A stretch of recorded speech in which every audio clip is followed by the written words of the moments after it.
One of the creepiest stories that I've ever received recently comes from a follower that we're going to call Mr. P. And what makes this one so unsettling is that it happened at a real school. Now, Mr. P told me that this happened sometime in 2009 when he was in the 6th grade.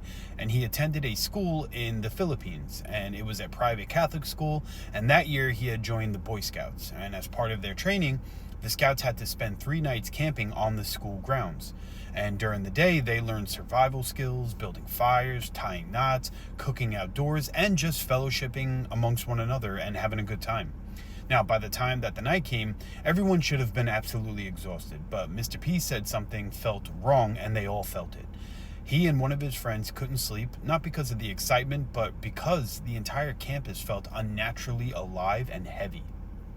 He said it was the most the kind of silence that just makes your stomach tighten, like your body is trying to warn you that something isn't right.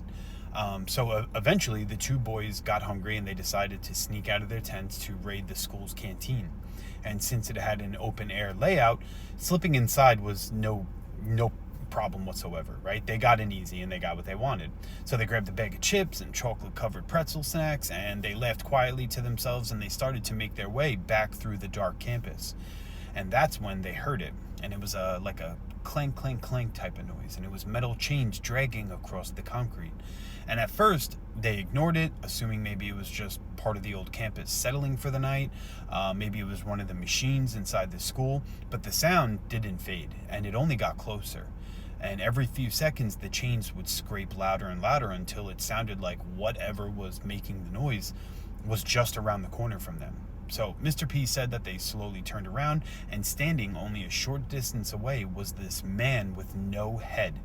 And he wore a long white robe that was stained in dark brown patches that looked like old dried red stuff, and it was wrapped tightly around his waist, wrapped around his waist was this massive cross, and behind him he dragged an impossibly heavy long silver chain that scraped loudly across the pavement with every step. And he said this man or whatever never spoke, he never ran, and he said he simply just kept walking toward them. And Mr. P said pure terror took over, and he and his friends sprinted so fast it felt like their feet weren't even touching the ground. And they crashed back into the campsite, waking everybody up, desperately trying to explain what they had both just seen.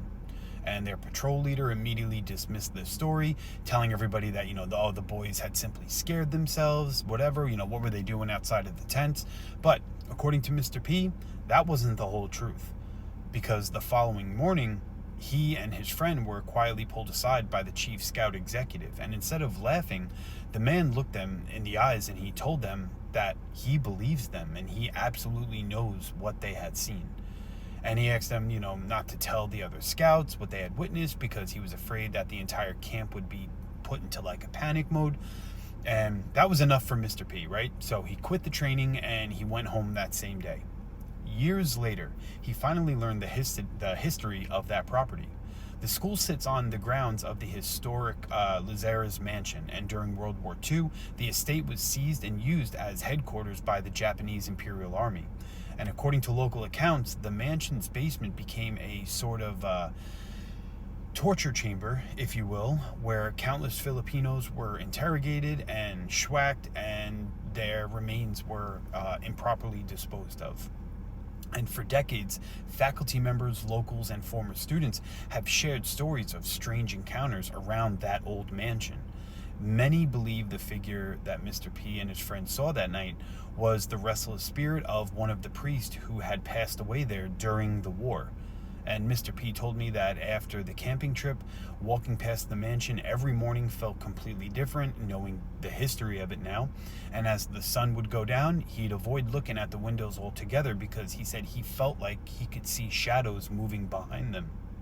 And he and his friend eventually quit the Boy Scouts for good after that, and now they're adults well into their 30s. But every time they get together, the conversation always somehow finds its way back to that night. And neither of them has ever forgotten the sound of those chains dragging slowly across the darkness. So, let me know what you guys think. If you're from the Philippines or if you've heard this story before, let me know what you guys think in the comments.